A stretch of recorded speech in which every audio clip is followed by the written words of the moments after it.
Today on episode 67, I'm diving into a topic that is actually important to all teachers, but especially if you are a new teacher. Today, I have a really special guest, Lauren Hamer, and we're going to be talking about resumes because you know what, guys? I know that right now is job search time, so this is the perfect time to think about what's on your resume. Welcome to the Teachers Need Teachers podcast, where we help new and beginning teachers navigate through those crazy first years of teaching so you can maintain your sanity and personal life. Here's your host, Kim Lepre. Welcome to the Teachers Need Teachers podcast, a proud member of the Education Podcast Network. I'm your host, Kim Lepre, and this is the podcast for new and beginning teachers who don't want to just survive those first few years, but actually thrive. I am so excited to have you guys here today because I have an awesome guest. As I mentioned, her name is Lauren Hamer, and she is the founder of LaunchPointResume.com, which, as you can imagine, is a resume writing service. And I know that right now, you may have just finished with your student teaching and you're ready to go into the teaching field, or maybe you are looking to change schools because you're not really satisfied with where you're at. So I wanted to bring in an expert on writing resumes because I'm going to be completely honest with you guys. I haven't written a resume in a while. And so I'm not exactly the best person to talk to about what to put in a resume. I can help you guys with like interview stuff. But when it comes to resumes, I'm really glad that I got Lauren on this interview with me because your mind is about to be blown. Now, before I dive into that, I did want to give a shout out to some of my awesome supporters of the podcast. I have Betsy Koski and Marianne Kosick, Stacy Aaronstein, and Stephanie Ivory. Thank you guys so much for supporting the podcast and being an awesome supporter. And if you also want to join in and support the podcast because you love it and every week you come back and you're like, this is amazing, and somehow, Kim, I want to show my gratitude, then you can head on over to teachersneedteachers.com/support. And there you can sign up to be an awesome supporter. And also you will get access to updates on episodes. And you're also going to be able to see me podcast, not live, but you get to see videos of me podcasting. I know that sometimes you like to put a face to a name. So if you're interested in that and you're able to support the podcast right now, I would really, really appreciate that. I'm Dr. Heather Monthe from the About the Tea and STEM podcast, a proud member of the Education Podcast Network, just like the show you're listening to right now.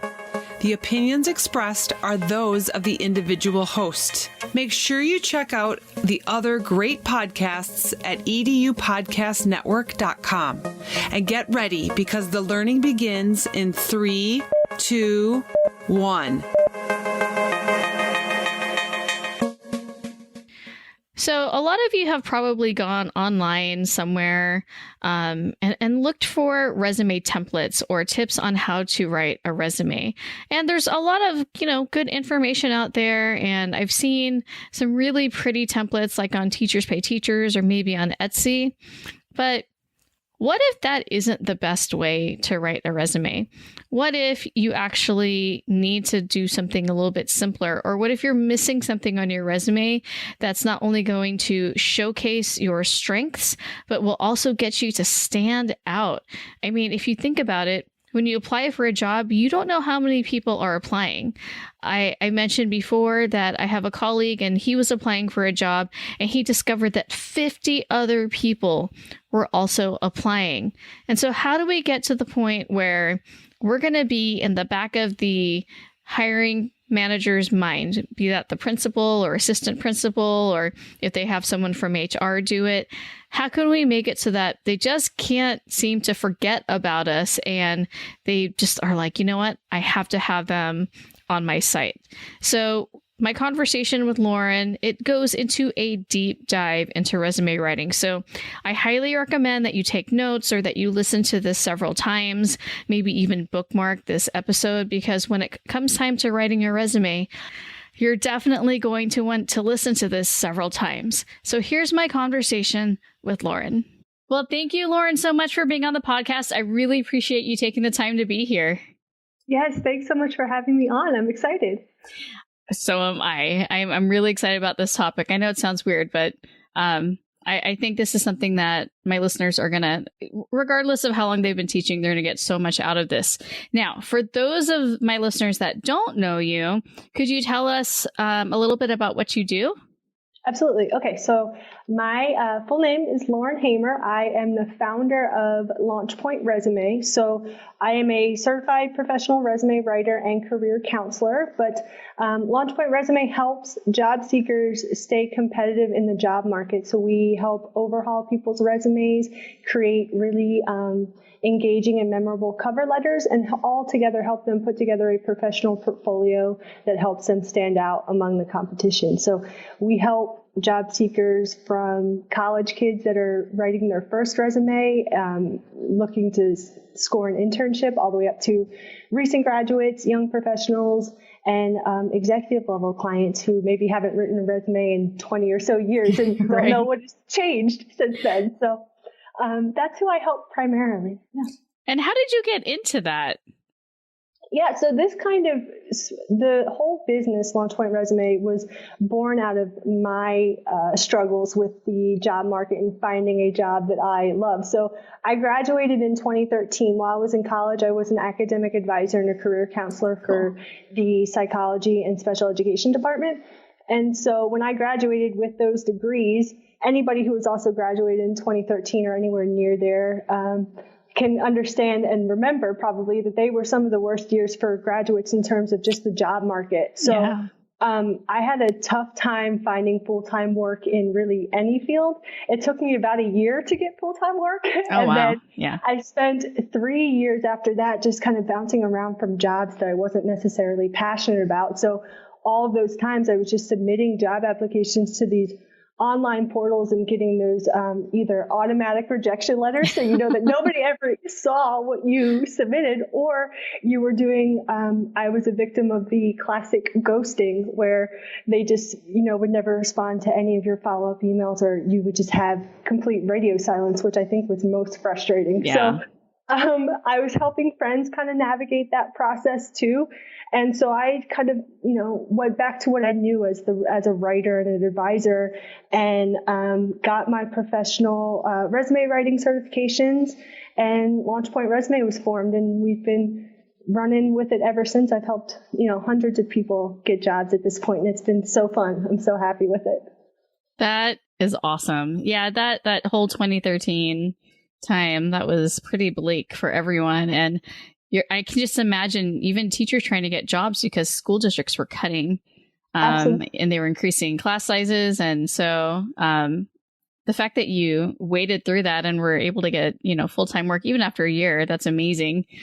I come from a family of teachers as well. So I have a twin sister who graduated with a teaching degree, and she too had some really hard struggles trying to find, jobs that weren't just, substitute positions that were bouncing around from school to school. So she felt the strain as well.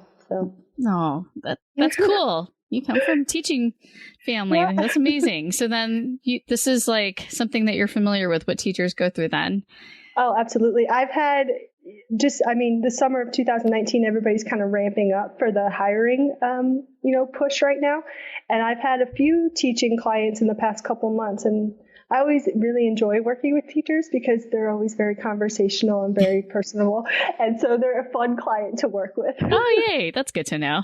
Yeah. Now, my listeners understand that, we have to have a resume prepared and submitted, but what is truly the point of a resume? Like, what are employers looking for?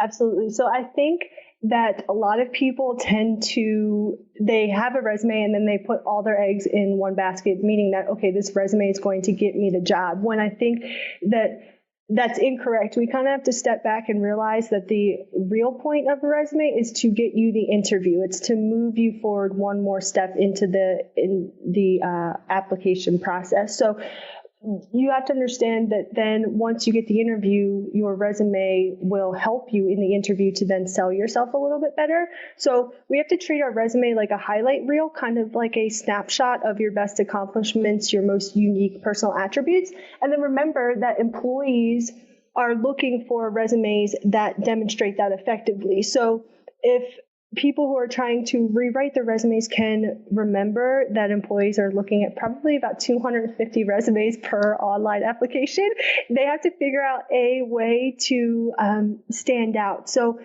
employers need to be able to immediately understand why the person that's on the resume could do the job that they're looking for. They need to be able to make that connection within 10 seconds or less and say to themselves, like, yep, I understand exactly why this person's applying for the American history position at the high school. They want resumes that are clear, concise, mistake-free, easily comprehensible, because when you're looking at so many resumes at one time, if you make it hard for them in any way to simply get why you're applying, they'll move on to a resume that does.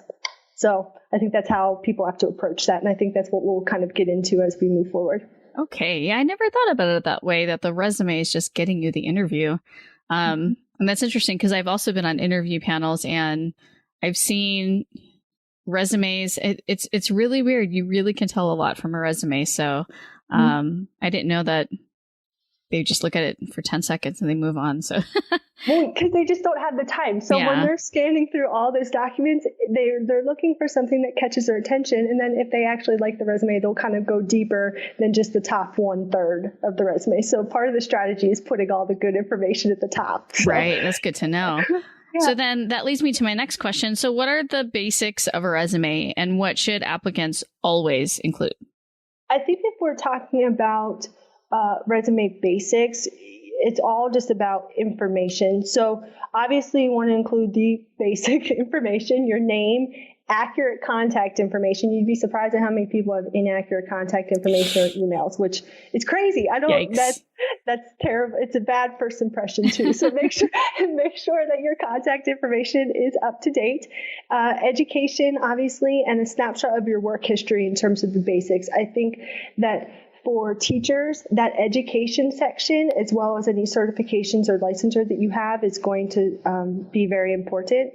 And also, I think a lot of teaching positions you apply for, obviously, online. So all the, I should say, minute information that you don't ever really think is that important, like the employment dates or cities and states and the job title and the school that you were working at, those all have to be filled in too, to leave no informational holes, because when you're uploading the resume, it will parse that information and auto-populate into those fields. And if you're missing it, then you're just making it harder for yourself because you have to go back and fill those in again. So in terms of basics, it's all just the informational stuff. And what if I have any holes in my employment? Do I need to mention that? Like if I was just a bum for a year, what do I put? I mean, I'm just being honest. Yeah. So employment gaps are always kind of a struggle for people, and it depends on what your employment gap was.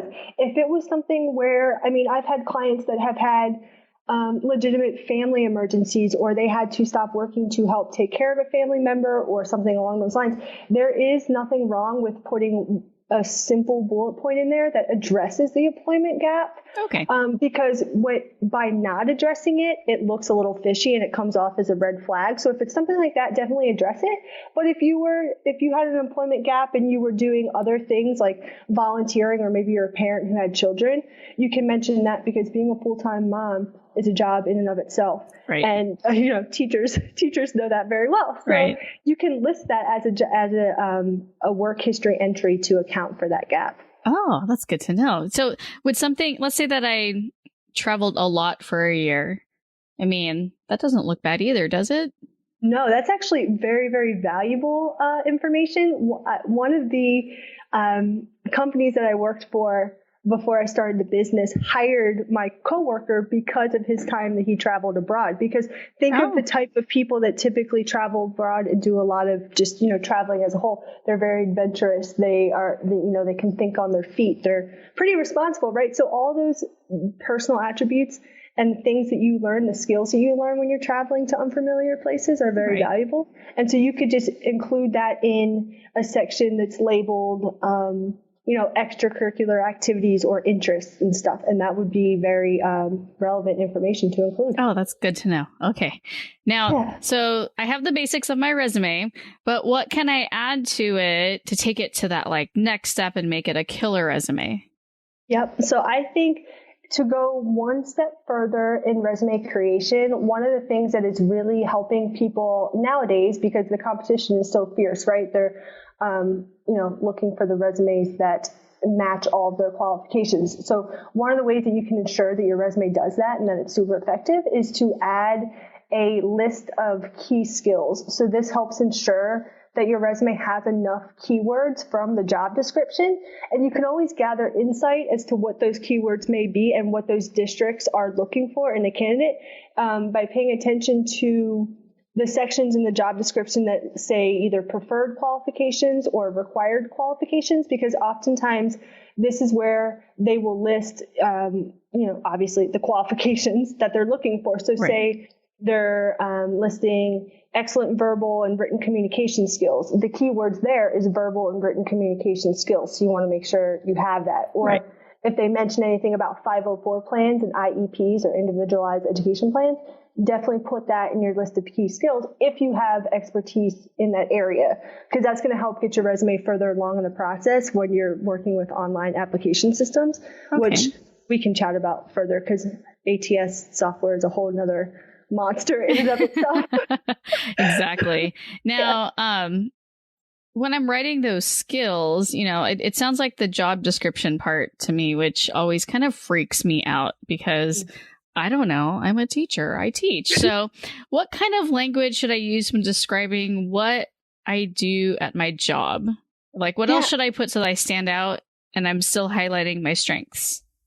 Right. Because teaching, there's only a couple ways that you can say that you've created lesson plans or communicated with students and parents and stuff, or maintained a classroom environment that's, disciplined and whatever. There's only a few ways you can say that without sounding repetitive. And plus, that's usually the same across all boards. So you have to think about how you are going above and beyond that and what that actually looks like for you on a daily basis. So one of the things that I've done with a lot of my teaching clients in the past is that we really kind of delve into what their teaching style is and how they would describe that. Because not only does this help them in the interview process, because more than likely in some way, shape, or form, you're going to be asked a question about your teaching style. So you might as well kind of nail that down now. But then you can figure out a way to implement or integrate that, I should say, into your resume and even your cover letter. So you can figure that out by trying to pinpoint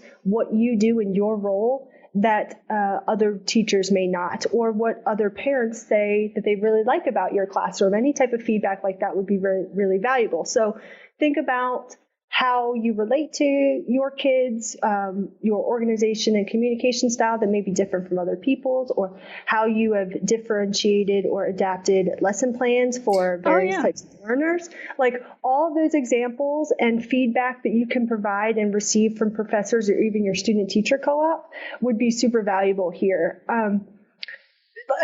I can use a client that I had as an example. Okay. She, in our conversations, she just kind of casually, I was getting to know her work history and her background, and she casually mentioned that she was a high school teacher. So she said that her colleagues love to refer to her classroom as happy chaos. And I'm sure that any teacher listening can probably understand exactly what that looks like, because it immediately evoked this image in my head of what that looks like. So, and I thought that was perfect. So things like that can really help take your resume to the next level. So I asked you a few questions. We dove a bit deeper into that and implemented that into her resume and cover letter, because that helped give the reviewers an idea of how she would conduct her day-to-day responsibilities. And we framed it in a way, of course, that, prioritized engagement and learning and all that good stuff that principals and APs want to read on a resume.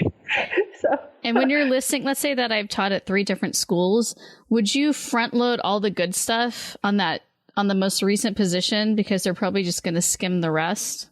Yeah, I would say exactly. If you've taught, say, third grade at 3 different schools, put most of your detail into that first work history entry, because that's so the top 1/3 of your resume is where they're going to spend most of their time looking. But then they're also going to pay attention to your most recent position, because they want to make sure that that recent position somehow relates to the position that they're looking for as well. So yes, front loading it would be an excellent strategy.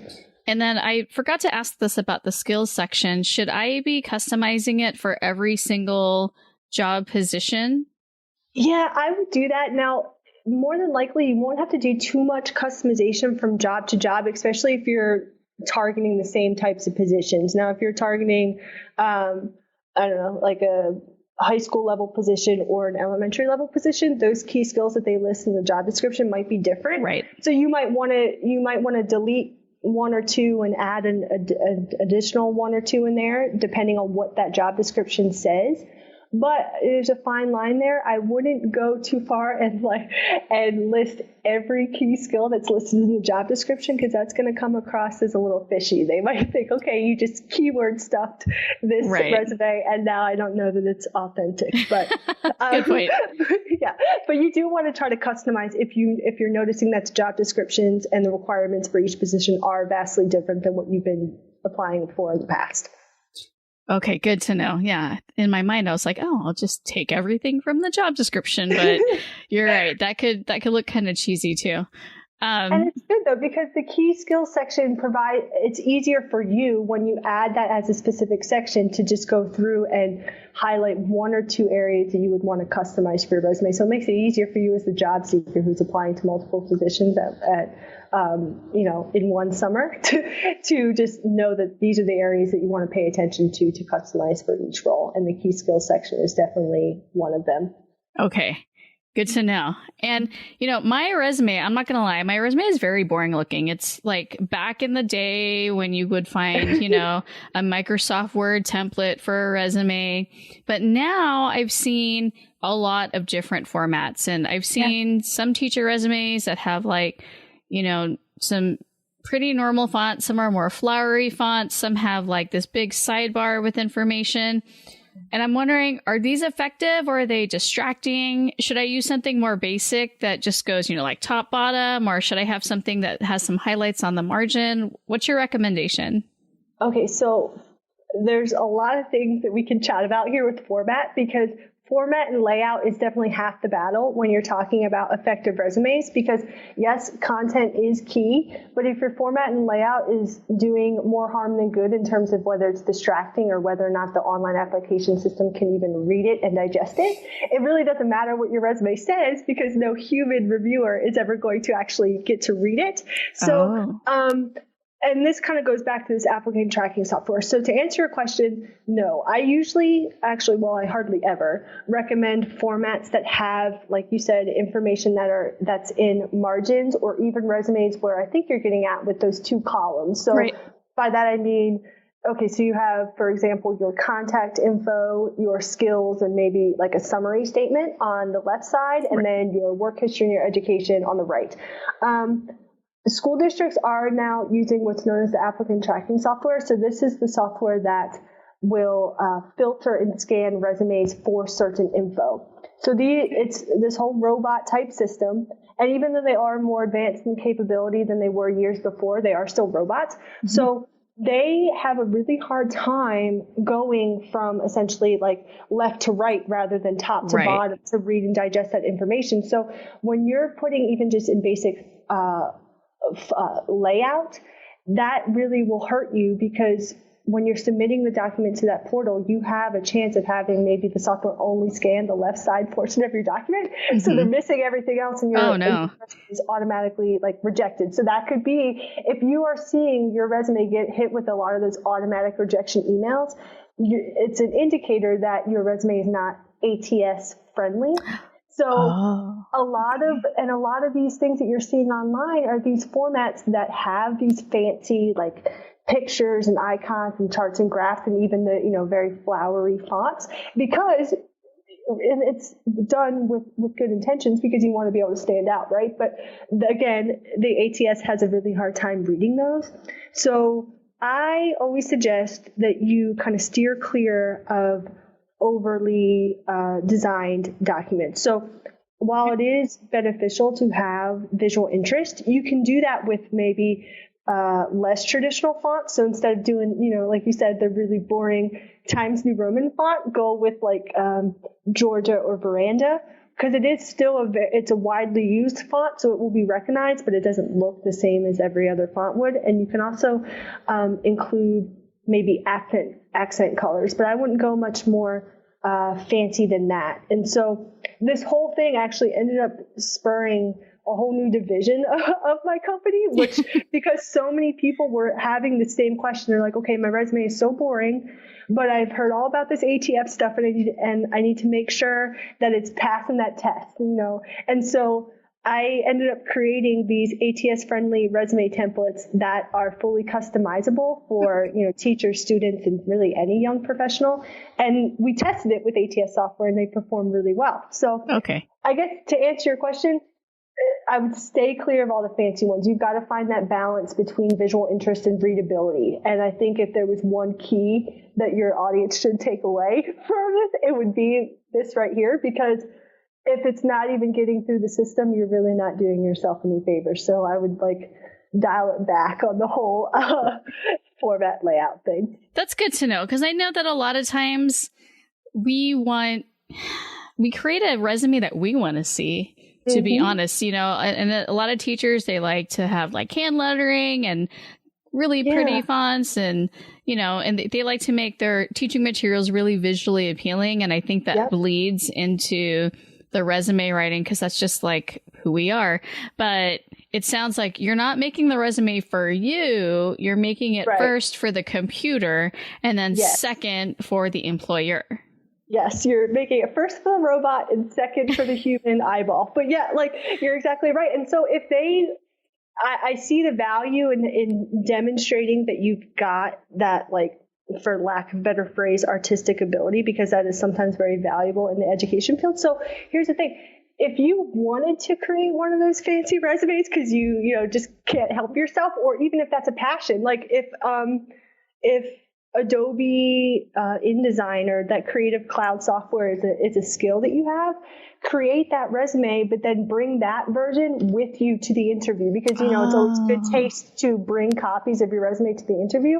And once you know that it's made it through the computer system, you can just hand them this really pretty one and say, hey, here's what else I can do.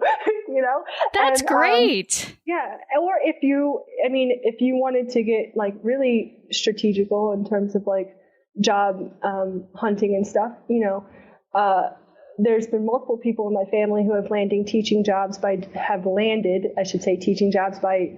literally walking into the school and handing the principal the resume and saying, I hope to hear from you soon. That would be another really perfect time to hand them a designed resume, because at that point it's very memorable and it's not going through the computer. They already have it in their hand. Right. Good to know. Okay. I'm glad that clears that up. Now, here's the next controversial thing that I see a lot of teachers actually arguing about in different Facebook groups. So they get hung up on resume length. And there's always this debate. Is it 1 page, 2 page, 3 page? So what is the ideal length? And what if I can't fit all of my stuff in that ideal length? Yeah, absolutely. Okay, so I, too, I get debated, or people ask me, I should say, questions on this topic all of the time. And this whole 1-page resume myth is just something I wish that we could debunk forever and just let it go. Because here's the thing.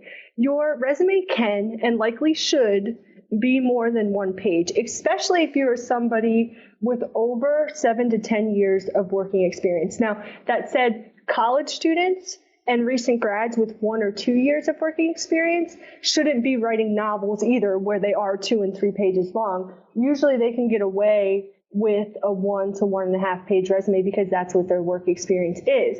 But the lesson here, or I guess the takeaway here, is that trying to consolidate all of your accomplishments into 1 page or even just 2 pages because you think that is the absolute maximum, is so detrimental, and you'll end up selling yourself short. Because what I would end up focusing on instead is instead of length, I should say, is whether or not all of the information that you've listed on the page serves some type of inherent and immediate value to the reader. Okay. So if you're finding that you have very relevant volunteer work or extracurricular involvement at the university level, or something that maybe you coach outside of like a Girls on Track program or something, and if that pushes it to more than one page, then so be it. Keep it on there. Okay. Because that's very valuable information. But I don't think that you should be like omitting information or even stretching your resume to get to 2 pages or keeping it to 1 page, depending on your experience. It's really about whether or not all the information there is serving value. There was a study that was published online, and then Business Insider picked it up, but they did a study on job applications and candidates that they wanted to interview, and found that the majority of candidates that they chose to interview based on their resume had 2-page resumes. So their conclusion was that people preferred the 2-page because when you think about it, they're getting a better snapshot of who they are as a person and what their experience is, and if it's just consolidated to 1 page. And even if you're kind of stuffing it into 1 page, then you lose all this white space and it just looks like this block of text that nobody wants to read. Right. So it's better to kind of space it out and then focus on the 1-page limit, I would say. Now, on the flip side, maybe they'll debate that in the group after they hear this. Well, I'm gonna post this episode in that group and say, "All right, guys, suck it up. Here you go." There you go. On the flip side, though, a lot of my audience, because they're brand new teachers, they have little to no experience other than student teaching. So, what should they put in their resume? Like, should they include conferences or professional development?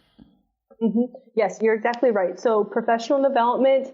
Any type of conferences that you've attended all show a commitment and dedication to the education field and industry as a whole. So yes, that is super relevant. But I think the key for people to remember that are either college students or they have little to no experience, and I say this to everybody, is that not all relevant work experience has to be paid. So you can get creative to think about all the other experience that you've had that's preparing you to, or qualifying you, I should say, for this teaching role.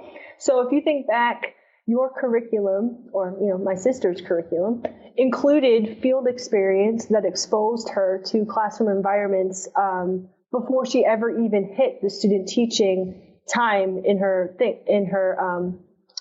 course schedule. So she taught an adaptive PE class. So things like that are super valuable. You should be including that in there as well. Other things such as research involvement that you've done with maybe a professor, or a thesis presentation that you've done in your classroom, or maybe you were lucky enough to present it at some conference. That's also valuable.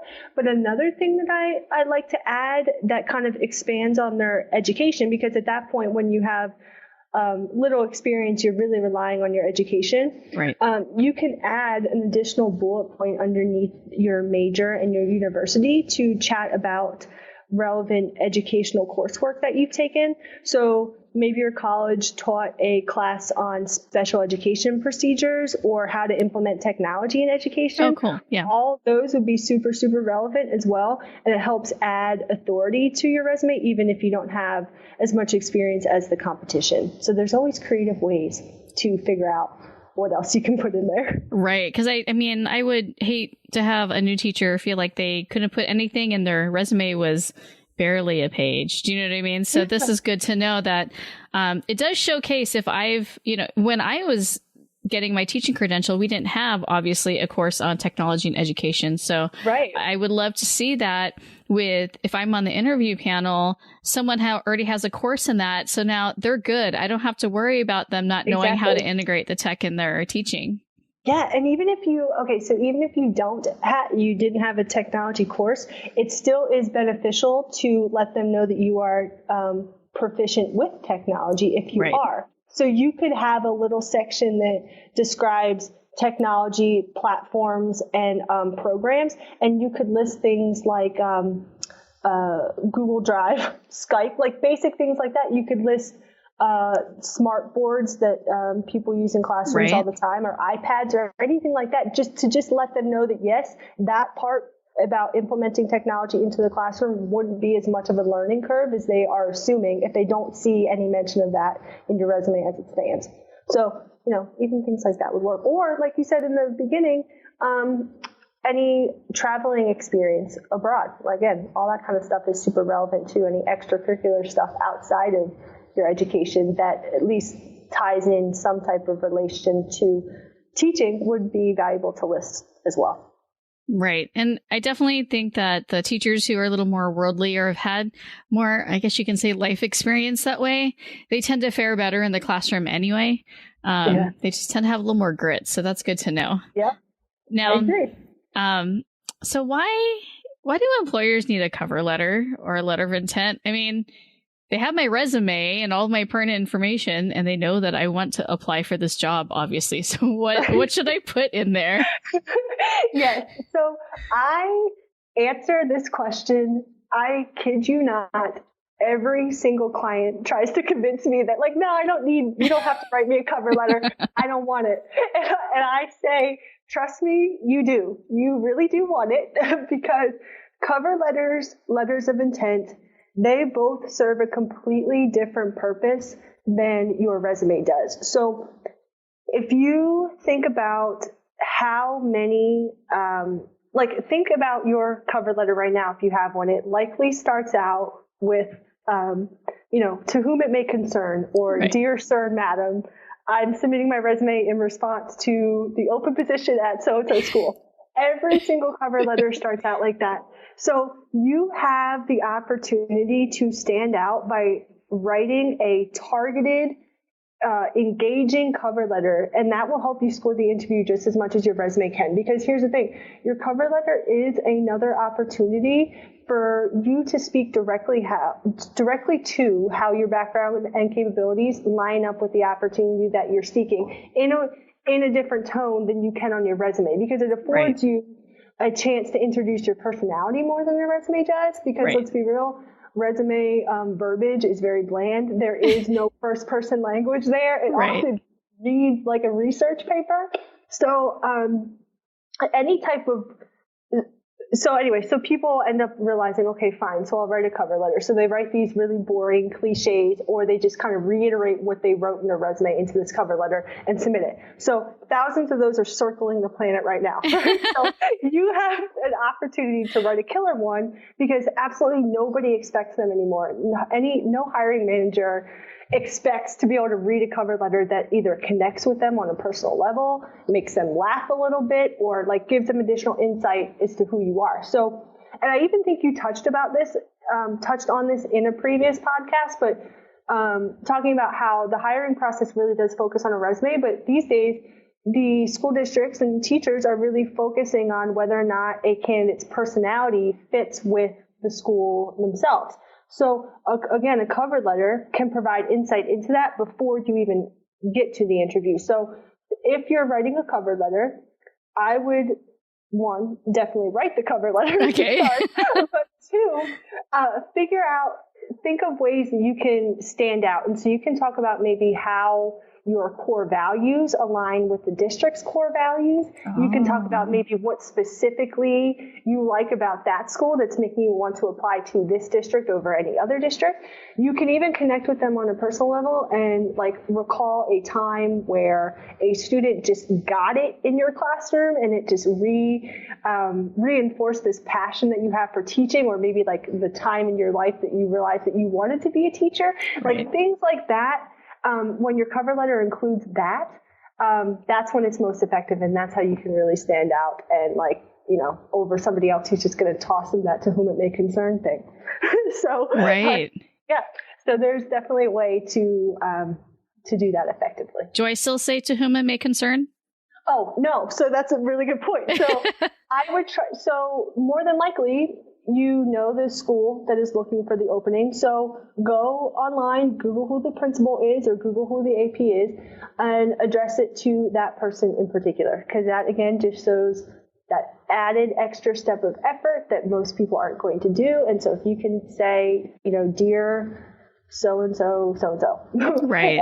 Start it like that. And then, sign your name, obviously. But yes, if you can address it to the person who you are somewhat sure that you might be interviewing with, then that's even better. So then do the ATS systems, do those usually scan cover letters as well?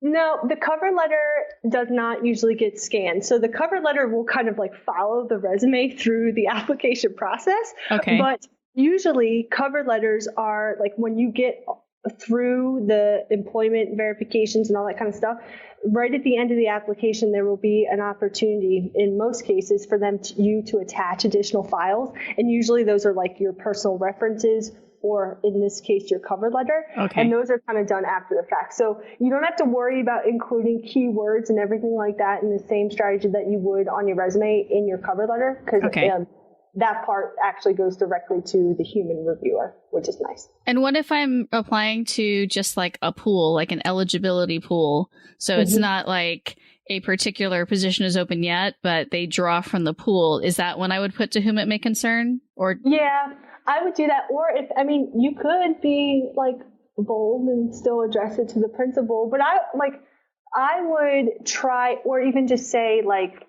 sometimes I've said when it's outside of like the teaching profession and they're applying to company XYZ, I say, dear company XYZ team, or something like that. So like you're still personalizing it a little bit. You want to just make sure they know every single opportunity that you have put in effort into this application for them specifically, and you're not just regurgitating another application that you submitted elsewhere. Okay. It just looks better. Good to know. Okay. And you're right. To whom it may concern is so generic. Yes. But see, to be fair, like that's what everybody was taught. And then it just, now that competition is so fierce, you've got to find, ways around that. Yeah. And what if, for those additional documents, what if I don't have a lot of professional references aside from maybe like my professors or the teacher with whom my student taught? Do employers call these references, or, what are they allowed to ask, and how many references should I have? So that's a 3-part question. Sure. Okay, cool. So, first, the professor and any professor that you have a really good relationship with in college, or even your student teacher co-op, those are very valuable, very relevant professional references to have. But if that's kind of all you can think about, like right now, get creative and maybe think back to a supervisor or manager that you've had in other jobs. Maybe you were like a server part-time while you were working through college, and you have a pretty good relationship with your manager or colleague or coworker that you worked with there. Anybody who can speak to your work ethic and your personality in a positive way. Obviously, you would never want to include a reference that wouldn't speak highly of you, but anybody who can speak toward your work ethic and personality would be a valuable reference, because yes, especially with teachers, they do want to make sure that they are hiring people on the up and up. So employers do tend to call educational references more than they do in other industries. Oh, okay. Whether or not they go into a lot of detail is kind of up in the air. That just is kind of depending on how busy they are and things of the like. But usually they will ask how you know them, how the reference knows the candidate, how long they've worked together, and they'll also verify employment to make sure that you're not, like fudging any type of detail. So never fudge any details about that, because it will catch up to you. Right. But, I've had teachers, and also don't lie on your resume too, but professional references definitely don't lie there. But they have sometimes contacted my sister and her husband and my mom and everybody who's teachers. That's either been by phone call, usually it's phone, but sometimes they also do that via email, which can also be a very simple, quick way of just kind of validating employment too. But because they more than likely are going to be calling your references, always make sure you are asking permission from the person that you want to use a reference. Right. You ask permission for them so that they are aware that that's happening. And then also, if you find that you're like moving forward in the job application process, warn them that they should be prepared for somebody to contact them, because there is nothing worse My sister's a recruiter now. She's no longer a teacher. But here's the thing. If she calls a professional reference and they don't answer right away, she just moves on to the next candidate and sees if they're interested in to see if they're a professional reference. Because everybody's in a time crunch to hire, right? So if it's really hard to get in touch with your reference, then that is just kind of a roadblock that nobody wants to deal with. So always prepare them that, hey, you may be getting a call from so-and-so school district or something. So answer that unidentified phone number that's calling your cell phone. Yes, that's a good point, because I don't answer unknown phone numbers. Or just listen to the voicemail and call them right back. Right. Exactly.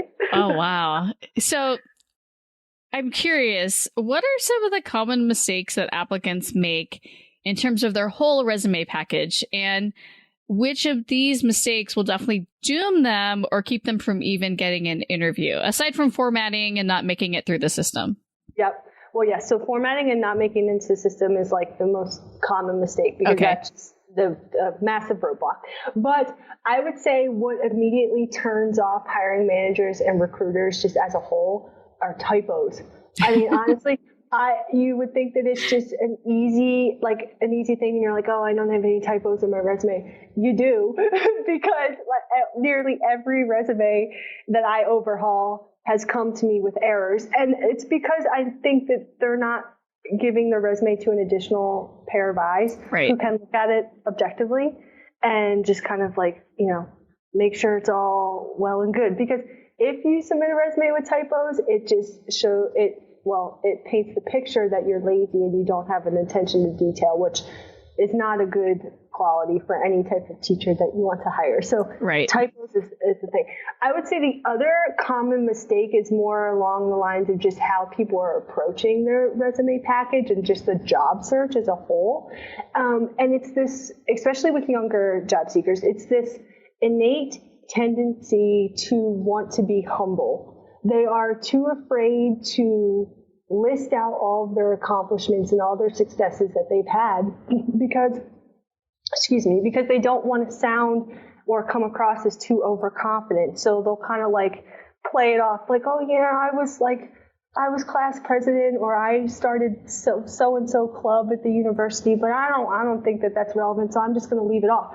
But in reality, that is all very relevant. So a lot of what we try to do in our one-on-one consultations at LaunchPoint is I'm just asking all of the questions. And sometimes they find it a lot easier to talk to somebody, a third person outside party, to really kind of narrow down what's most relevant to them. But I would definitely say, if you are not going to be willing to promote yourself, then who will? And at what time, and when is there a better time than when you are in the job market looking for a better job than to want to promote yourself? So never be afraid to actually go for it and talk about what you've done, because more than likely you've done more than you think you have.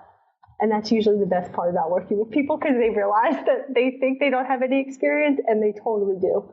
And it's so valuable and so much fun to kind of pull that out of everybody. That's awesome. Okay, so just to reiterate those points, you have typos. Yes. And then you have the humble brag, or just brag. Yes, that's a good way to put it. Just brag. You don't even have to you can be modestly humble about it, but definitely brag, because this is the time to do so. Because your competition is bragging. There is somebody else who is not afraid to brag. So you got to make sure that you are able to brag too. But yes, typos and bragging. Okay. And then after the interview, should I send a thank you letter or email? And then do I send it to each person on the interview panel or just the principal? And then another 3-parter here. What should I say? Okay. Yes. So always send a follow-up. One of the first articles I ever wrote for other publications was for this career site, The Muse, and this is what they asked me to write about, was the importance of follow-up emails. Because yes, following up is just a total sign of respect and professionalism. But these days, I would do it via email. If you do it via actual snail mail, it'll be a while. So just send it via email. To answer your second question, I would send it at least your first follow-up email within hours of your interview, or at least that same day. Okay. And I would send that thank you email to the entire interview panel, including the principal. However, after the initial follow-up email, I would remove the panel. And if you want to follow up with the principal, maybe a few weeks later, just say, hey, just checking in. Have you made a hiring decision yet? I'm still very interested in the position, blah, blah, blah. At that point, the second follow-up, I would remove the panel and just follow up with the principal, because there is no need to unnecessarily clog everybody's inboxes with these follow-up emails. But in terms of what you want to say, you do obviously want to thank them for their time. But I would then go one step further and personalize it by trying to recall something that was mentioned in the interview, such as maybe a specific initiative that they said that they wanted your help on, or something that they were lacking in their classroom right now that they feel like you could help them with. Mm-hmm. You could also even stay out of the kind of professional realm and mention a just common interest that you share and maybe discussed when you were kind of breaking the ice in the beginning, where they ask you so what are you doing for the summer? And they say, I'm going to Denver, Colorado, and going to go, whitewater rafting or something. You could say thank you, and P.S. enjoy your vacation to Colorado. It's just beautiful. Anything like that would just show that you were paying attention. Right. And show that you were engaged the entire time, and that, most people are not even going to take the time to send a follow-up email. So a lot like your cover letter, if you're going to take the time to send the follow-up email, make sure that it's a memorable one, and you add just a little bit of personalization, and you will be good to go. You will stand out. I love that. Yeah. So being a resume writer, I know that you have different services that could help my audience, and even me, that I'm thinking about this because I haven't touched my resume in years. And I am also, even as someone who's been teaching for 18 years, I think I'm a little too humble as well. And it's hard to contextualize everything that I've done into bullet points in the third person. So could you tell us more about the services that you provide? Absolutely. So we have kind of two buckets at LaunchPoint Resume. So I would say my most popular service, because it's just the most involved, is the one-on-one services that I offer. So this is where I am working one-on-one with the client or the job seeker, in a sense, to rewrite their resume, create a cover letter, and basically just create a whole entire professional portfolio that helps them stand out. We really dive deep into their past work history, their accomplishments, and what they feel like they bring to the table value-wise. But we also kind of discuss what their career goals are now and in the future, because the more that I know about that, the better I can tailor their resume for them. So those one-on-one services where I, as the professional resume writer, am writing the resume for them with their input and their cover letter is one of my most popular services. But I would say in the second bucket, I have a few digital products that are very, very popular with the younger demographic, because people our age kind of really just like to have that little nudge, and then they feel like they can do it themselves, right? So I created, right at the end of last year, a digital product that's called the Weeknight Resume Builder. And it is exactly like it sounds, a DIY resume builder that is aimed at people who want to write a resume from scratch, or even update their clunker that they're working with now. They want to be able to update that in a few hours after work. So it essentially gives them, in this little ebook fashion, all of the tools that I use with my consultation clients. Gives them resume examples, it gives them resume templates that they can use that will work well in ATS software, and they can go through and work on it step by step, have both the builder and their own resume up side by side in their browser, and just update it in one weekend. So that's one of the services. And then the whole, like I mentioned before, we put resume templates out on Etsy as well, and they're just super popular because sometimes people feel like their content is great and they just want to make sure that it looks a little better. And so at that point, they just download the Etsy template and put their resume into this template, and they're good to go. And I've gotten some really good feedback on that, and that's only been within the last couple months where I've realized that that is something that would really help people, and it has. So yes, so one-on-one services and digital products, that's really how we help job seekers stay competitive. Now, can I kind of do an a la carte here where I get a digital service or the digital ebook, the weeknight resume builder, and then I try to DIY, but then I'm like, I just want to make sure it's going to be okay. Could I do that as separate, or is that an official one-on-one service package? No, you can do that separately, because sometimes people, like you said, you're right, they just want an extra set of eyes, and so we just kind of have this like strategy session, essentially is what I call it. So we can either, whether they want to get on the phone or we can do like a virtual video chat, we can kind of run through it, and I can just kind of look at it with my professional resume eyes, quote unquote, and make sure that it's, performing to the best of its ability. But yeah, that's definitely an a la carte option that they can add. Awesome. Yeah. Oh my goodness, Lauren. So much awesome stuff today. So much value for new teachers coming in the field. You do so much obviously for everyone with their resume, but you have no idea what kind of impact this is going to have on future teachers and on kids in their classroom. So I really appreciate you taking the time to do this. Yes, it's been so fun. I'm so nerdy about resumes that I could talk about it for hours. So this has been really fun, and your questions are so thorough. So I very much appreciate it. It's been awesome. Now, I know that my audience are going to want to get a hold of you. So where can they hook up with you online? Yeah, so you can find everything that we were talking about in service-wise on my website, which is launchpointresume.com. LaunchPoint Resume is also on Facebook. You can just search LaunchPoint Resume, and then on Etsy as well. Okay. But if you want to get in contact with me in particular, you can chat and say hey with me on Twitter, because I'm always responding to people who are messaging me, because sometimes I write articles for other publications, and they'll ask me additional questions about the article, and we can chat there as well. But if you do follow me on Twitter, just fair warning, in addition to the career advice, you'll see a lot of tweets about Big Brother, because that's my favorite show in the summer. and I also tend to tweet a lot about Philadelphia sports teams, because that's where I'm from. So nice. You'll just have to see all that stuff kind of intermixed with the career stuff. But that's definitely fun. Say hi to me on Twitter. And what's your handle over at Twitter? It's LA_Hamer, HAMER. Awesome. Well, thank you again, Lauren, for being on the podcast. I can't wait to have you back again. Yes, definitely. We can chat about so much more. Thank you. Yep. That was awesome, wasn't it? I bet you want to listen to this again, but if you're driving, you want to listen to it when you can sit down and take notes, because I can't believe how much I went through with Lauren and how awesome she is and how valuable this conversation is. I mean, it's making me want to revamp my resume, you guys, because you just never know when something will come along, and I want to be ready for it. So here are some of my key takeaways from Lauren. First, we have to talk about format, because I know that we like cute things, we like pretty things, we like our worksheets to look amazing, but writing a resume, that is not the time to make your resume look cute. If you remember what she said, there's software now. It's basically, a robot that is scanning your resume.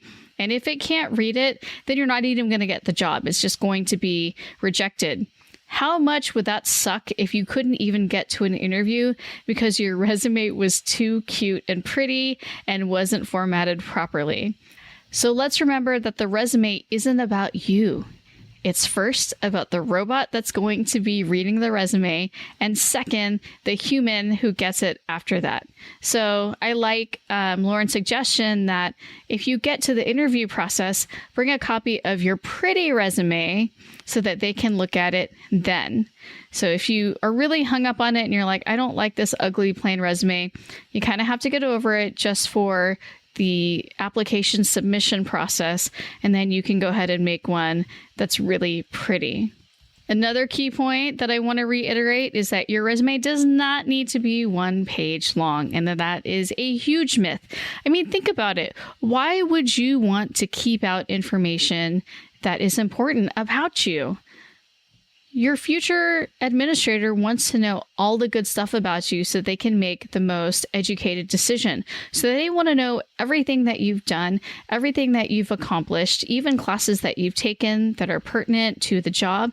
So don't leave that stuff out. So Don't worry about, resume length and trying to cram it in there and making your font so that it's like way too tiny. Worry about making sure that the content is relevant and really showcases your strengths. That's how you stand out, and that's how you're going to get the interview.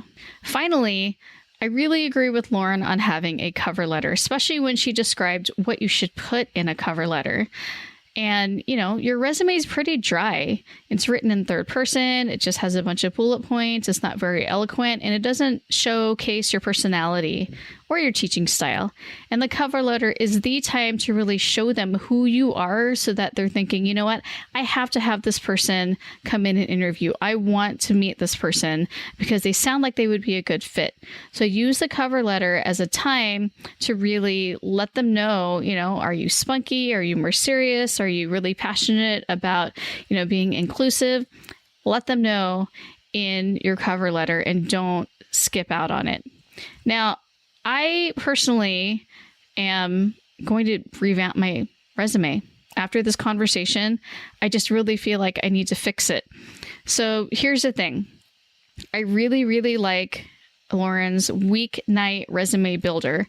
It's an ebook, and this way you can kind of DIY it yourself in the beginning and, get started on your resume.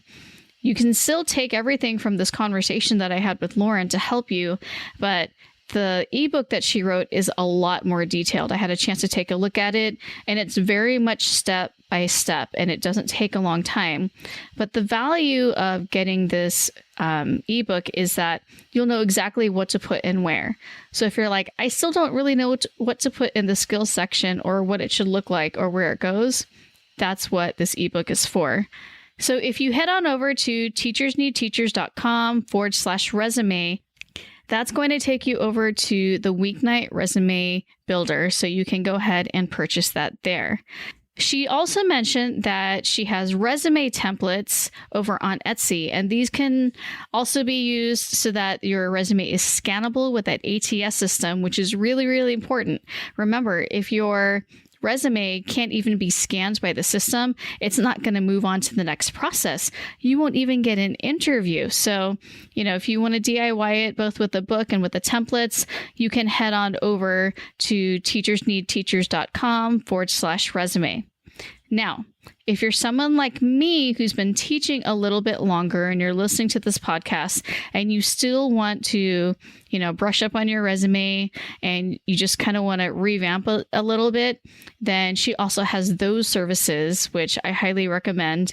And if you're a career changer completely, like you're thinking about maybe not being in the classroom and you want to do something more on the consultant side, then she has a complete just like makeover resume, redo, which I think is really awesome because, we don't necessarily know what to say at this point. We don't even know how to put down the things that we've accomplished and done and the kinds of skills that we've had. So I love that at launchpointresume.com, there are so many different services that she offers depending on where you are in your career. But for you guys specifically, I really recommend the Weekend Resume Builder. That's a really, really good place to start. So again, that website is teachersneedteachers.com/resume. So thank you so much for taking the time today to listen to this. I really hope that you're going to take action on this and bump up your resume, reformat it so that it'll be scannable so that you can get that perfect job. And I hope you have a fabulous week. Thanks for listening to the Teachers Need Teachers podcast. Love this episode? Head over to Apple Podcast or Google Play to subscribe, rate, and leave a review.